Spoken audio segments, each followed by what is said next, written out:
Who's ready to fail? Who's ready to fail? Who's ready to fail? This guy.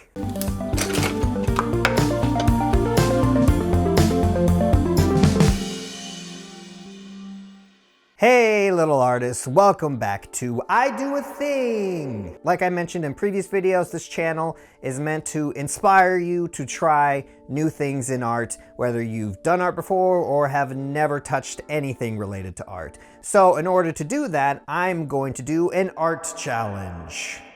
And to do that, I'm gonna pull a random thing out of this box. Yes, I know it's a treasure chest. Yes, it's all I had at the moment. Move on.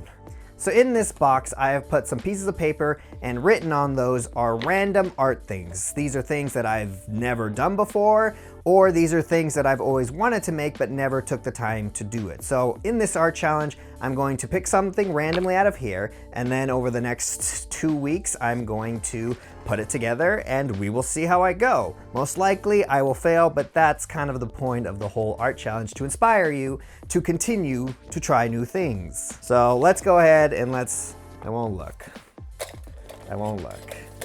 There's other stuff in this box. I didn't empty out the box, I just threw paper on top of it. Okay. Put that there. Terrarium! Focus on the paper.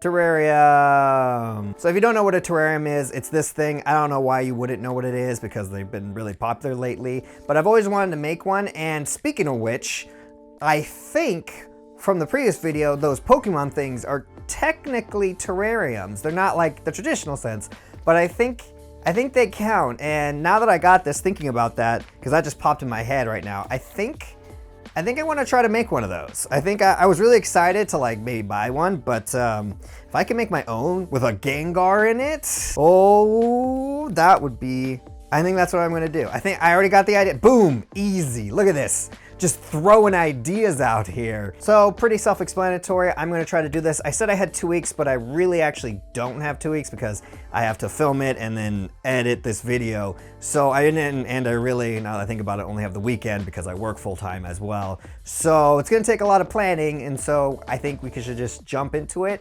and I'll just show you my process and how I do things. So let's go. I don't know why I did that like a Blue's Clues, like let's skidoo. And we're at my computer. If you're familiar with my gaming channel, you're probably familiar with what you see that way, but if you're interested, this is what I look at. But anyways, I'm gonna start off this project how I do every project, just research. I'm gonna look on YouTube for tutorials. I'm gonna look at other people's store pages to see if I can get any ideas, like what materials they use.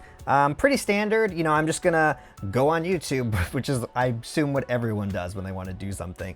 But so I'll do some research, and then I'll go ahead and do like a sketch based upon my findings. But let's go ahead and just look at some stuff. So yeah, I went online to see what other people had done or are doing, and I found some interesting videos. I find some good information, find that I should use a Christmas ornament to make the Pokeball, and use a jar top as the base, and various other tips and tricks. Once I had enough information, I moved on to doing my rough sketch. Alright, so I first started off with the drawing of the Pokeball, and then I had this idea to go through like a little brick, like a kind of broken down, dilapidated stone archway, and I was going to fill in the back with like moss stuff you can get at most craft stores. And I figured I'd put the little Gengar, put a little Gengar figure that I'm probably gonna buy. Hopefully, I was kind of hoping, as you can see in the drawing, I was hoping for one with the tongue out because I just like that better. Anyways, so I figured I'd put the little figure inside, the little archway there, kind of make it dark and mystical. But really the big thing I wanted to put in was lights, as you can see here. I started drawing, I figured I could get little crystals that are like purple and drill holes and then work the lights from underneath. And then yeah, put it on a base and then just have, of course, the crystal ball over it. This is my basic drawing right here. I always feel it's best to have at least some sort of idea what you're gonna do. Now, don't always get married to it because things go wrong. You'll come into problems. You always have to be flexible, but hopefully in an ideal world, you know, make exactly what you draw here. So I feel like this is a good base. Now I have a, you know, a stepping point to know like what materials I need. Like I'm going to need lights, I'm going to need sand, I'm going to need moss, I'm going to need some sort of clay, and of course I'm going to need a Gengar figure. So let's go into looking at those stuff. I start looking for my materials, basically the lights, the Gengar figure, moss and such, and I run into a problem. Shaky Cam, oh no, we're just gonna have to get used to Shaky Cam. I forgot my 3-axis gimbal at work, and so I have to hold it with my hand, so shots may be shaky this weekend. We're just gonna have to get used to it. Okay, so I've hit a problem. Like I mentioned, I don't have a lot of time. I basically have just this weekend to do this, so that means everything that I need needs to be here by Thursday so I can start on Friday. The problem is, if you don't know, there's supply issues, big supply issues, and I cannot get a Gengar figure like I planned in time. It's just not gonna happen. So that means I have to sculpt my own. No! I don't want to do that. I don't want to do that. That's gonna make this so much harder. Oh. But I don't see any other choice, so I'm gonna have to sculpt it. Great. But my search wasn't a complete loss, because look what I found. Look at this boy. Look at this healthy boy. That is a meaty chunk right there. And you know, you know I had to. We'll just go ahead and, boop. Ooh, look at that. Nope, moving on.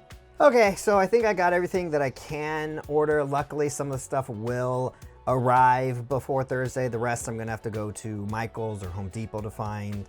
And yeah, I'll guess I'll see you when I got all the stuff.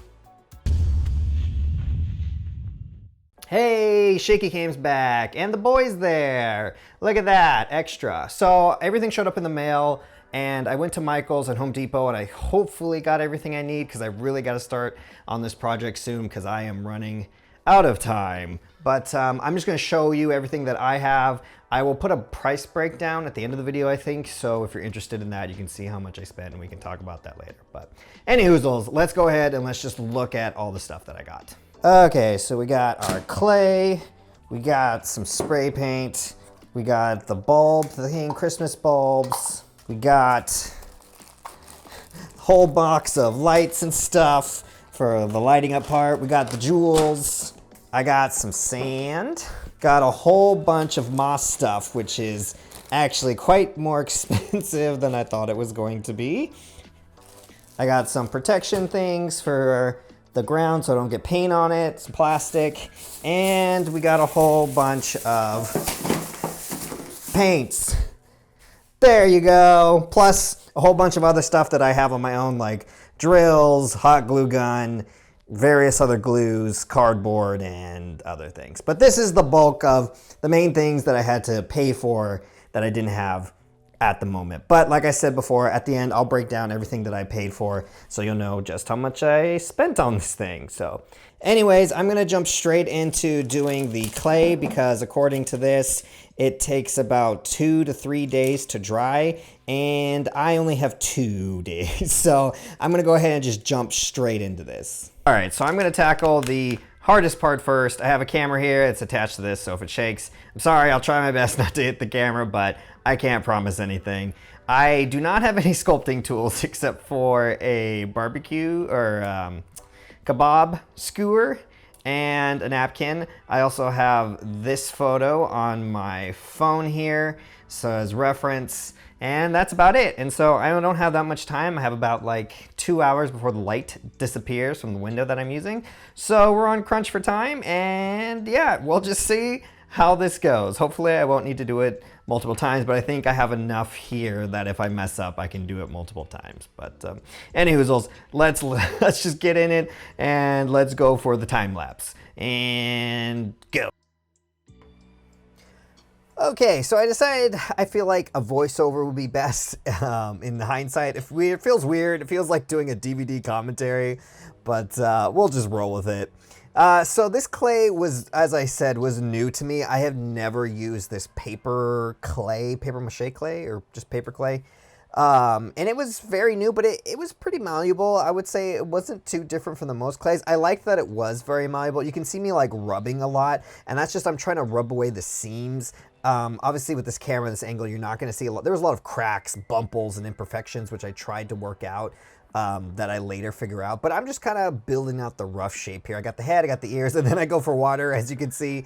Yeah, water was necessary. It helped a lot, you know, just a little bit, just dabbing my finger in there just a bit and kind of just helping it smooth out, you know, where I'm conjoining different lumps of clay, for lack of a better word. So I start with the base, I got the ears, I got the little head spiky things, which I, in hindsight, regret doing that first. I really should have waited because I kept breaking them and having to remake them. But then I just go in and just start with the feet. You know, Gengar's like a big balloon circle. You know, it's all head with arms and legs attached. He's got a little like nub tail. And I kind of rough out the base model of it. And then I go in and kind of put, like, I thicken him. I make him thick because he is a thick boy. But yeah, I go through and I get the base going, and I can tell like his arms are very stringy. He doesn't quite look like he's supposed to. So you can see here I'm adding just flaps, for the lack of a better word, of clay, just to make him a little thicker, making him fill out. And as you can see, he's starting to look more like Gengar. You know, I'm just, again, constantly working the clay, keeping it wet, because this clay did dry really, really quickly. So you're definitely going to need some water. Just a little, like I have a little sake dish of water there that I'm using. And yeah, so that's basically what I'm doing when you see me rubbing him down. I'm not just doing that because I like it. I'm doing it to smooth it out. And then I start to draw in here. As you can see, even this is sped up, but my hands are so shaky and I'm so nervous. I'm trying to rough in like where the eyes, where the mouth is going to go. And at this point, I decided to go with open mouth like I originally wanted to. And I am super glad I did. It was really hard. I use a knife. I did not have the right tools. As you can see, I was using a bamboo barbecue skewer that I used to cook with, and then obviously I'm using a knife. I don't recommend using a knife because this is just dangerous unless you know what you're doing. But if you got to use what you got to use, that's what I had. I didn't have anything on me. But as you can see, I'm really glad that I did this. I had the tongue, I cut out the mouth, smoothed it out, and then here I'm adding teeth because Gengar has some, that's part of it. He has these weird human teeth, if you ever looked at Gengar, which kind of makes him freakier. So I had to have at least teeth on top. And yeah, it's just a separate piece of clay that I'm now sketching in and trying to like use the bamboo stick to get individual teeth. And the tongue fits right in after working. I sped some stuff out and cut things out. But I was really happy. Once I had the mouth in, it really started to feel like Gengar to me. It didn't up until that point. Like, it was close, but as soon as I put that mouth, I started to feel a little bit better. And then I decided to give him fingers, because Gengar technically has fingers. I wasn't too stoked, but I am in the end glad I did add the fingers, because I felt like they just added a little bit more. They're like little chunky nubs, and that's what he has. As you can see, I'm very proud, and there it is. And yeah, I'm super, super proud of the way this came out. Once I was finished sculpting, this was the hardest part for me, and the part I was most nervous. I had it sculpted in, I don't know, over a decade. I'm using a new clay that I've never used before, and I was really hoping just to buy a Gengar figure. So this was the part I was really the most nervous about, and it just came out great. I was feeling really good. After this day, after sculpting this, I was feeling like, man, this could actually work out. So I'm really impressed about how this came out, just to toot my own horn a little more. But yeah, so that's how that went. So while I'm sculpting the Gengar, I thought it would be a good idea to use my time and spray paint the globe or the ornament top first white. I just happen to have white spray paint, and pretty basic. I'm just gonna lay some plastic down, go outside and spray paint. I didn't think this was very interesting, so I just videotaped me spraying it the first time. But just know, periodically throughout me taping, I spray paint this probably 3 times, I think. I give it 3 coatings just to make it as smooth as possible. Okay, so now I gotta draw out the base. The base is just cardboard because I'm gonna put sand and things out of there. Again, I wish I had an X-Acto knife, but I'm just stuck with scissors, so isn't great, but you know what? Makes it work. You gotta use what you gotta use. And here's me realizing that I made it too big. When I originally made the size, I made it to the right size, But as you can see, when I kept making him chonky, now he doesn't even fit inside the bulb. So, you know what, this is me. You can see me nervously trying to figure out what I'm going to do. But like I said at the beginning, you know, you got to be flexible. Things change. Things happen. I was not going to remake this Gengar in the smaller version, so I just start sketching a new idea, realizing that I can't, you know, do my original and having to like, I'm gonna have to have the Pokeball top open and make it red. All right, so since I have to change my plans, I'm no longer gonna have a clear Pokeball top that covers it. I'm gonna have to have an open, you know, original red Pokeball. I have to spray paint the bottom half of it, which luckily enough, I just happen to have red spray paint, but same thing. I just spray painted it and then gave it about 3 or 4 layers of red. Again, I spray paint it, let it dry, spray paint another coat until I get the desired look. And I just start, you know, sketching things out. You know, I decided to go with like a wall behind Gengar and just have the Pokeball open. So here you can see me sculpting out the bricks for each individual. Like I said, I still wanted to go with that brick, dilapidated, you know, kind of spooky, old, run-down, ancient, kind of like semi-ish ruins, possibly.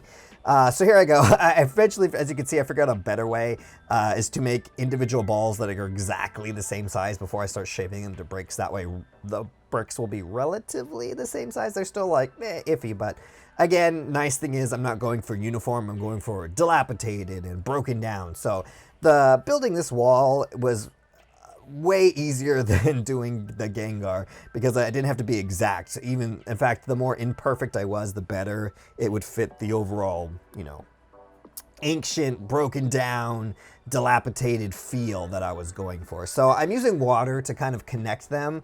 I'm not scoring it, which if you don't know what's, oh, there's a boy. A little stinky tiger boy. Look at his feet. He's got little socks. Anyways, he's sniffing things he's not supposed to. Anyways, I'm not scoring it, which if you don't know what scoring is, it's where you scratch the clay on both sides and then where they're going to touch, then you wet them and then they kind of adhere to each other. I felt like since I'm not using a kiln or anything, this is just drying, I felt like I could just use water and stick them together, and if they broke apart, I would just use glue. So this is me just kind of filling it out. I mean, I roughly kept the, placement of the jewels, but as you can see, I'm very proud of how it comes out. I get excited a lot, as you'll see. I get excited because I'm just surprised that it worked out. Okay, so, but now I gotta transfer it to the box to dry because I need the bottom plate to set it up for, you know, for the day. I need to put sand and things on it, so I need to transfer it, which, as you can see, was a little risque. I eventually get it off and I get it to stand over there. It's very malleable at this point, very pliable. It can fall apart. But I was able to move it in there and set them all in there, you know, and just get them so I can set them aside so they could dry. Okay, so now I have a bunch of this moss stuff that I got just from Michael's, and it is more expensive than you think. It's not crazy. It's like $8, $9, but I didn't think it was going to be that much. You know, if you get, I had to get like 3 bags because they had different things that I wanted, so it ended up being more than I expected, but it is very messy, so, you know, I'm glad I put that plastic down because this stuff gets everywhere. But basically, I'm just trying to rip out, I wanted Gengar to be standing on the grass, but I wanted the rest to be like a path, kind of like my original, as much as possible, because I had already bought the sand, so I was like, I'm going to use the sand.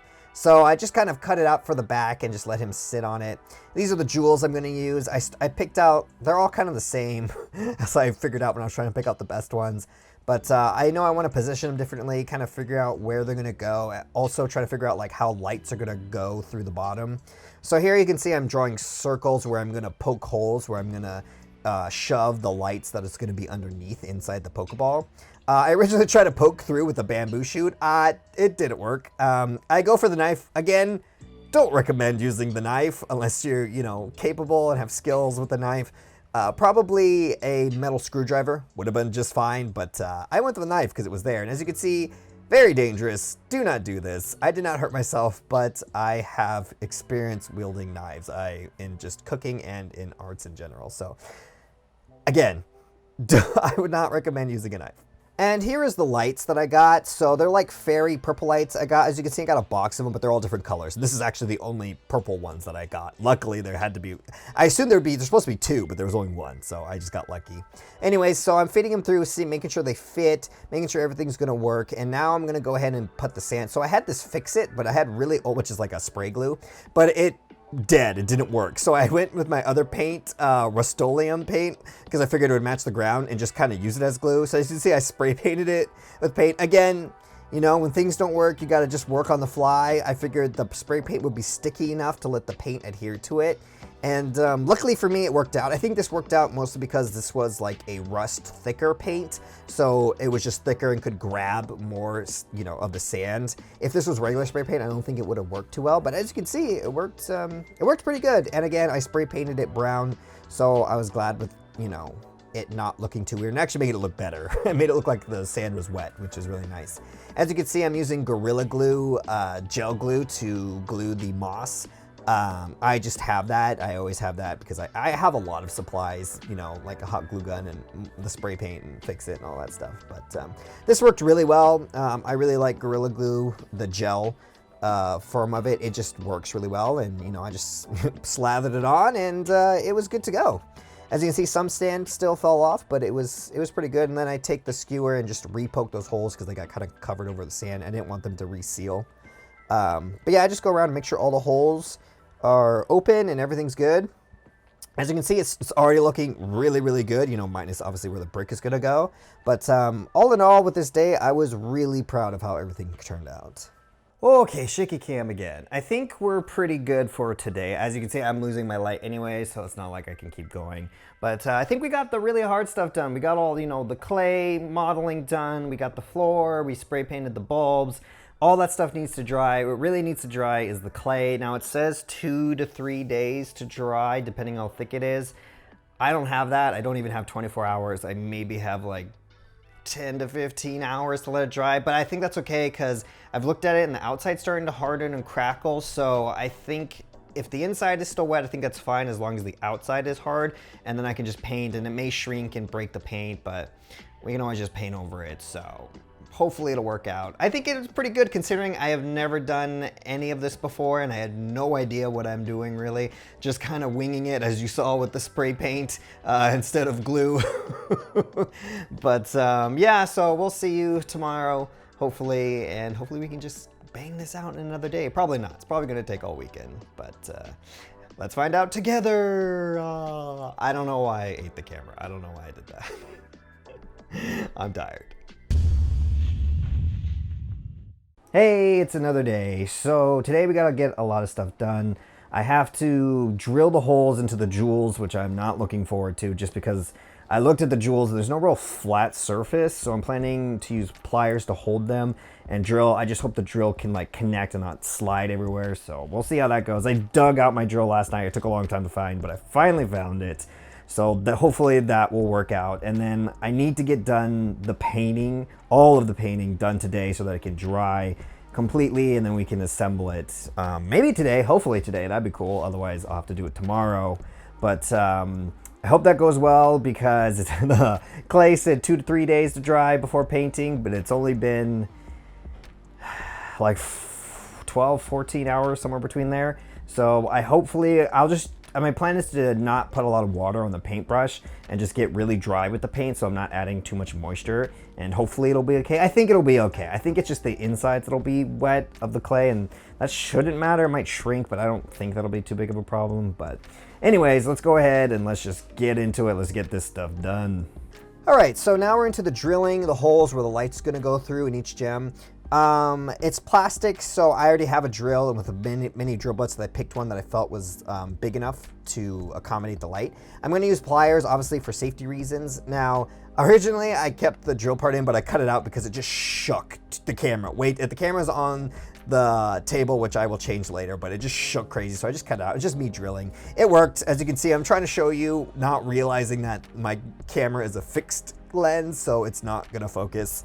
But anyways, no real problems. It went real quick. I thought it was going to be more difficult, but it ended up being a lot easier. The only problem I had was One time I left the drill in one of the jewels too long, and because of the friction of the spinning, the plastic actually melted and adhered to the drill, so I just took a knife and scraped it off, but it was fine.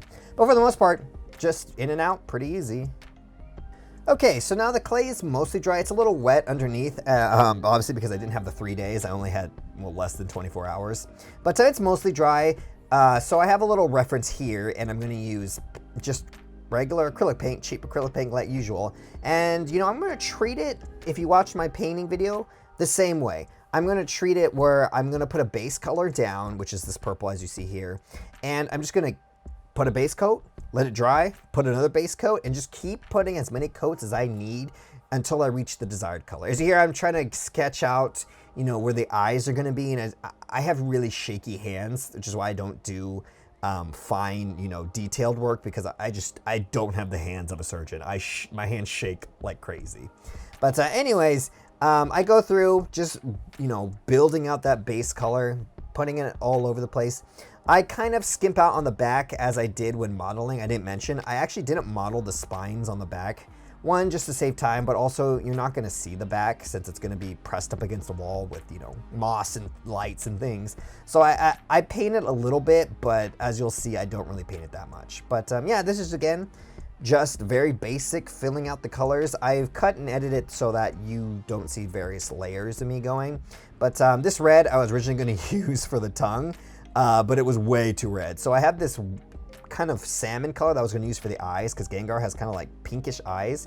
I ended up doing a mix blend to get the tongue. Same thing, get the base coat down first, and then we'll come back for detail. Again, treating it just like I would a painting on a canvas, just blocking out colors first, come back for the detail later. So you can see I'm putting another layer where I felt the paint was a little bit thin now that it's dry. And once I got it covered to my liking, I'm going to go ahead and move on to the bricks. All right, so unfortunately, as you can see in my disdain, I double-clicked and wasn't recording from my webcam for the painting of the bricks. But as you can see, I had 3 colors. I had a dark gray, a brick red, and a brown. And my first thing that I did was just kind of take a broad brush and make it gray. I wasn't worried about getting all, as you can see, there's still white parts. I wasn't worried about, because I knew I was going to come back with the brown and the brick red to kind of fill in the gaps, give it a little bit texture, give it a little color. Again, make it seem like, you know, maybe the brick was painted at one time and now it's chipped and now it's not. Or maybe this is just, it was you know, an old brick using different minerals that are now like oxidizing and changing color. And you can see I show you a little bit here of my process, again, of just painting it all gray, leaving the empty parts, but then going over the empty parts in either brick red or brown, and just kind of keeping it loosey-goosey. Again, it's supposed to be, you know, decaying stone, so it's supposed to not look perfect. And again, I didn't really care too much of the back. I know I had to paint a little bit of the sides because they were going to show, but I didn't pay too much attention to the back because I knew it wasn't going to be showing. But you can see here, exactly the same thing I did in the front. Painted it a little bit with gray. All the white exposed parts that were not painted, I went back over with brown and with red brick.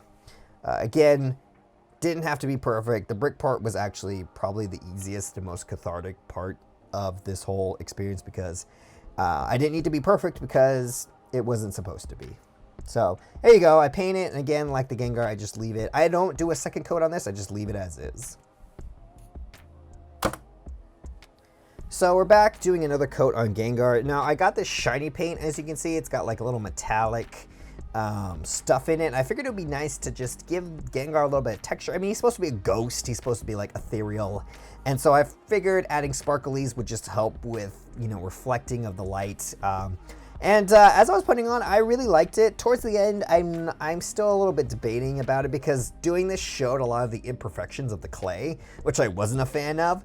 But I really like the texture because it kind of made it look like skin, like weird shiny skin. But again, he's a ghost, so I assume, you know, it's appropriate, it fits. But again, I do the same thing. I cover it. I'm showing you that I haven't done the face yet. I just covered the exterior. But here I go with my shaky hands again, getting in between the eyes, trying to get the least amount of paint on teeth as possible. And then the tongue just looked flat with the shininess on Gengar. It looked flat, so I decided to like kind of stipple in a little. Stippling is like kind of poking or prodding, as you can see what I'm doing there. a little bit of that back of that red mixed in with the salmon pink and just kind of keeping it loose. Again, I wanted his tongue to have a little bit of texture. You know, if you look at your tongue, you can see the little taste buds or bumblebees on your tongue. You can see various shades of red and pink. And so I just wanted to replicate that in the tongue, because once I put texture using sparkles on the body, the tongue really looked flat. So I just go in and kind of, again, just fix a little, you know, fix a little areas that I may have missed with paint, add a bit of texture where I want. And as you can see, it looks, I mean, it's hard to tell with this camera, I know, but it looks a whole lot better than it did just being a flat, you know, matte color that it was originally.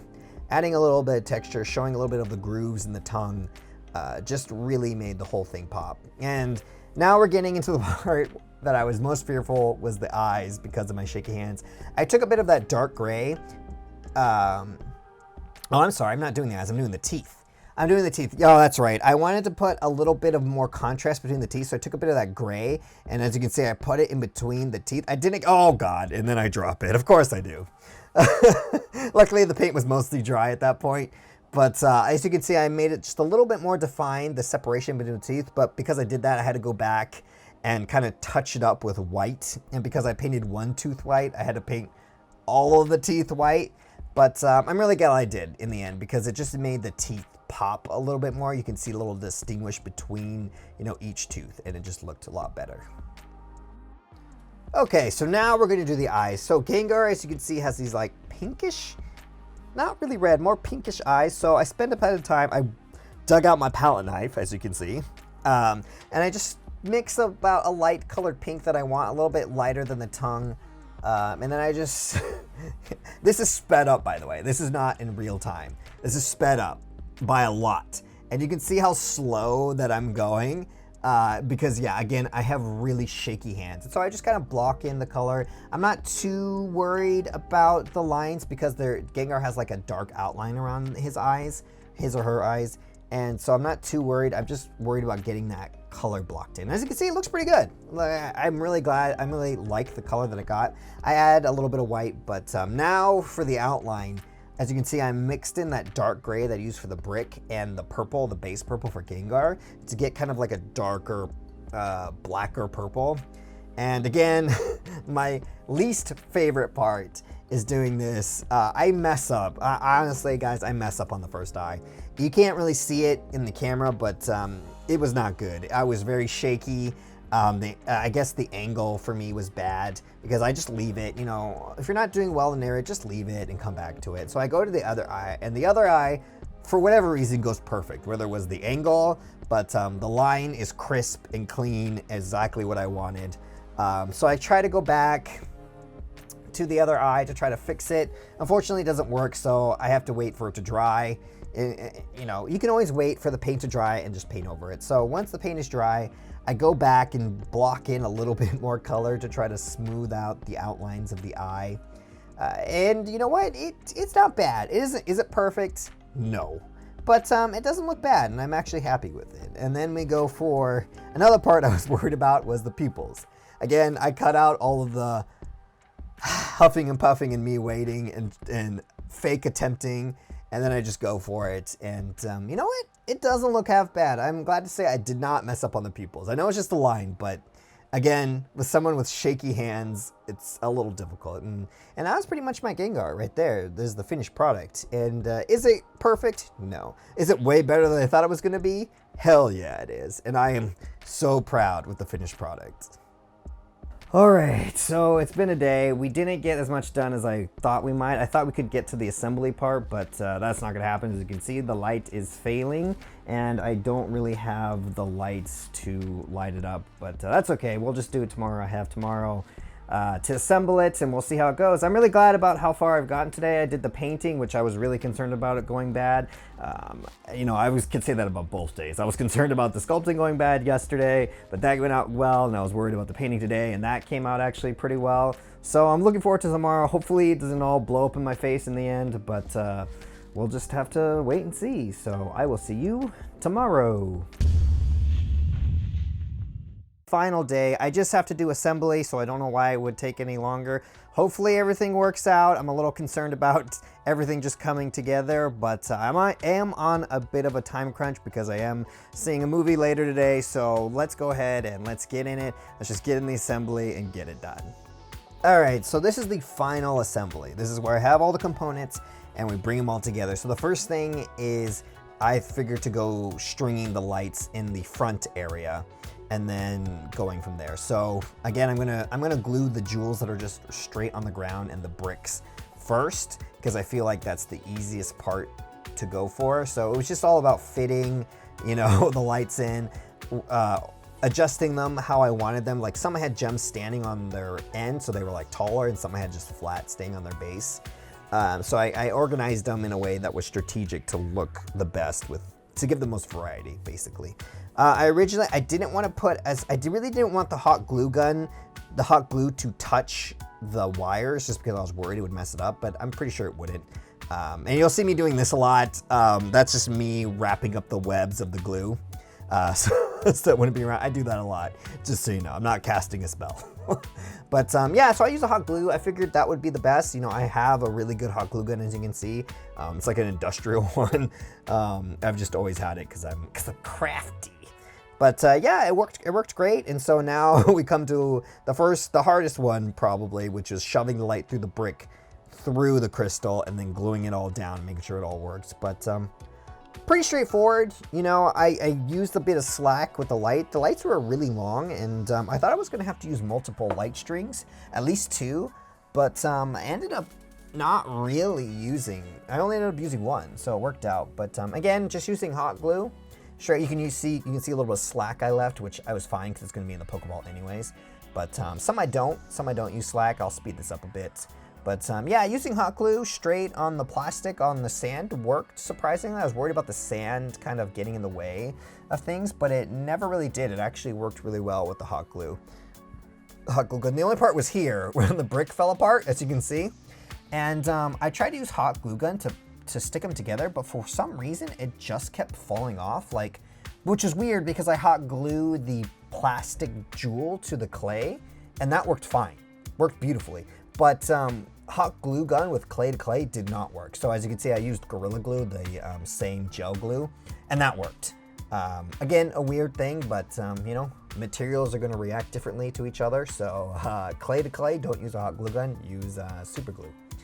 But as you can see, I string the lights together, it's coming along. Now I have to glue the back part. Again, I just go for hot glue because it's worked the best. If you don't have practice with hot glue gun, I've used hot glue gun so extensively and so much to do in weird things. I'm really comfortable with it, but if you're not, it is a pretty dangerous tool. You will get burned if you're not very careful. I've been burned a lot, but again, I'm very used to it. So now we're going to move on to the Pokeball part, and I just used a jar lid, basically, without the fill piece, because I have a bunch of jars. It's not something I bought, but you would have to buy. I put the glue only in the back because it sat in it pretty comfortably on its own, and I knew the hot glue was going to overflow. And I didn't want that to be in the front, but I mean, it didn't matter. You can't see it from the front anyways, but you can see it did overflow like I thought, but in the back, completely fine. And once it was glued in, I mean, it was solid within a few seconds.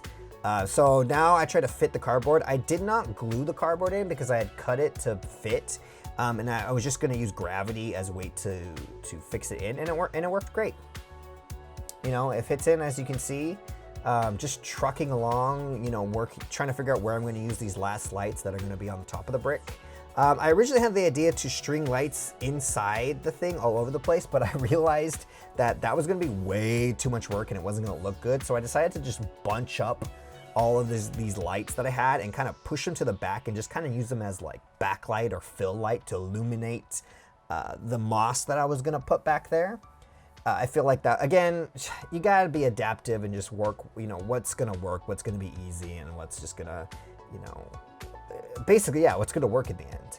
And so I start to fill in, once I have, you know, the lights, start to fill in with the moss that I have. Again, I bought 3 different packs of moss because they each had something different that I wanted, which is unfortunate.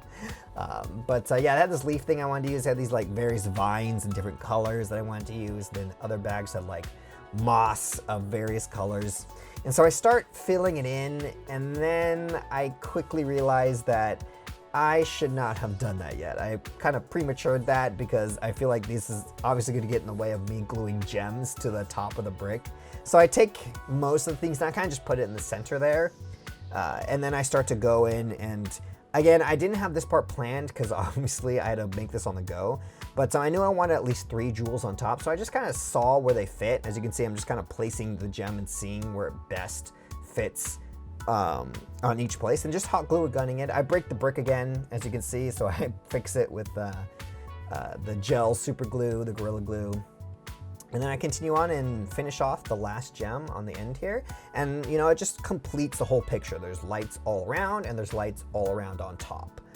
Which is what I want to. I have an extra light back there, but I just shove it in the back and it's fine.